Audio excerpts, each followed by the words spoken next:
శివతాండవ స్తోత్రం 8వ శ్లోకం. నవీన మేఘమండలి నిరుద్ధరుద్ధర స్ఫురత్ కుహూ నిశీధినిత్తమ ప్రబంధబంధు కంధర నిలింప నిర్ఝరీధరస్తనోత్ కృతి సింధుర కళానిధాన బంధుర శ్రియం జగద్ధురంధర. ఇక్కడ కూడా స్వామి యొక్క కంఠాన్ని వర్ణిస్తూ ఉన్నారు. అది ఎలా ఉంది అంటే, నవీన మేఘమండలి నిరుద్ధరుద్ధర స్ఫురత్. నవీన మేఘమండలి అంటే అప్పుడే పట్టిన కారు మబ్బుల నల్లగా ఉందన్నమాట. అలా ఉంది. ఎలా ఉంది మళ్ళీ అది, ఆ నలుపు కూడా ఎలా ఉందంటే, కుహు నిశీధిని తమ. నిశీధి అంటే చీకటి, రాత్రి. కుహు అంటే అమావాస్య, ఒక రకమైన మన దగ్గర వచ్చేటువంటి పౌర్ణమిలు 12 పౌర్ణములు 12 అమావాస్యలు వస్తాయి సంవత్సరంలో. అంటే ఒక్కొక్క అమావాస్య ఒక్కొక్క ప్రత్యేకమైన నక్షత్రంతో ఉంటుంది. అలాగే పౌర్ణమి కూడా ఒక నక్షత్రంతో కూడుకొని ఉంటుంది. మనం దాన్ని బట్టి మన మాసాలు చెప్తాం. అలా ఒక్కొక్క పౌర్ణమికి ఉన్నటువంటి లక్షణం. అంటే అన్ని రాత్రులు ఒకేలా ఉండవు, అన్ని పౌర్ణములు ఒకేలా ఉండవు, అన్ని అమావాస్యలు ఒకేలా ఉండవు. కుహు నిశీధిని అంటే నల్లగా, ఇంకా నల్లగా ఉన్నటువంటి, చీకటిగా నల్లగా ఉన్నటువంటి ఈ నలుపుదనం, స్వామి యొక్క కంఠం యొక్క నలుపుదనం అంత నల్లగా ఉంది అని చెప్పారు. అది ఎందుకు నల్లగా ఉంది? మనం ఒక్కసారి సాగర మథనం దగ్గరికి వెళ్తే అక్కడ హాలాహలం పుట్టింది. హాలాహలం పుట్టి లోకం మొత్తాన్ని కూడా నాశనం చేసే వినాశకర శక్తి అది. దాన్ని భరించేవాడు ఎవడు అని చూశారనమాట. మరి అదంతా లోకాన్ని నాశనం చేస్తుంది. మరి హాలాహలం పుట్టింది ఫస్ట్ సముద్ర మథనం చేసిన అప్పుడు శివుడే కనిపించాడు. స్వామి మరి నువ్వే దీన్ని భరించాలి అంటే ఆయన దాన్ని తీసుకొని దాన్ని గ్రహించి తాగాడు. ఆ కంఠంలో ఆపారు. ఆ విషప్రభావం వల్ల ఆయన కంఠం అంతా కూడా నల్లగా నీలంగా మారింది. ఆయనకి నీలకంఠుడు అన్న పేరు వచ్చింది. అంటే భక్త రక్షణ కోసం తన ఆ విషయాన్ని దాన్ని గ్రహించాడు. ఇక్కడ ఉన్న అంతరార్థం ఏంటంటే, శివుడు లయకారకుడు, వినాశక శక్తి, సమస్త బ్రహ్మాండాన్ని తనలో లయం చేసుకునేటువంటి వాడు, తనలో కలిపేసుకున్న ఈ వినాశకర శక్తి అనమాట. ఈ మొత్తం అంటే నాశనం చేసేది, సృష్టించటం, పరిపాలించటం, మళ్ళీ తనలో కలిపేసుకోవటం, నాశనం చేసి తనలో కలిపేసుకోవడం. నాశనం అంటే మొత్తం దాన్ని భస్మీపట్ల అట్లా కాదనమాట.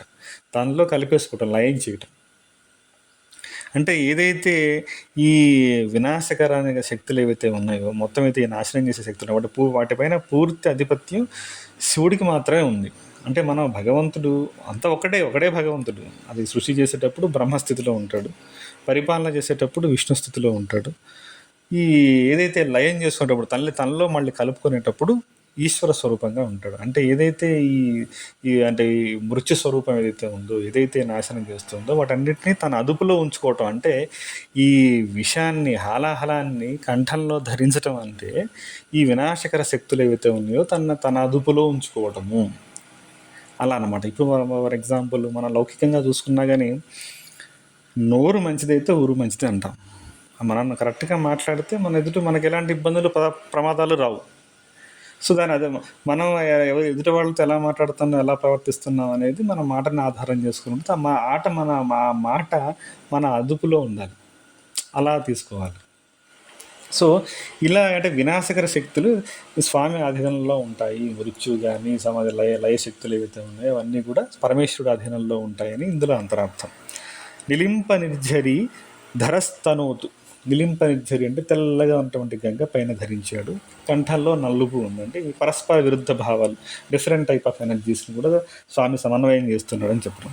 కృత్తి సింధుర. కృత్తి అంటే చర్మం, సింధుర అంటే గజ యొక్క చర్మం ధరించినవాడు, అది కూడా నల్లగా ఉంటుంది. కళానిధాన బంధుర. కళానిధాన బంధుర అంటే కళలన్నిటికీ బంధువైనవాడు ఎవరు? చంద్రుడు. వాడిని ధరించినవాడు. శ్రియం జగద్ధురంధర. ఇలాంటి స్వామిని స్మరిస్తే శ్రియం, సంపదలు వస్తాయి. శ్రియం అంటే లక్ష్మీదేవి సంపదలు.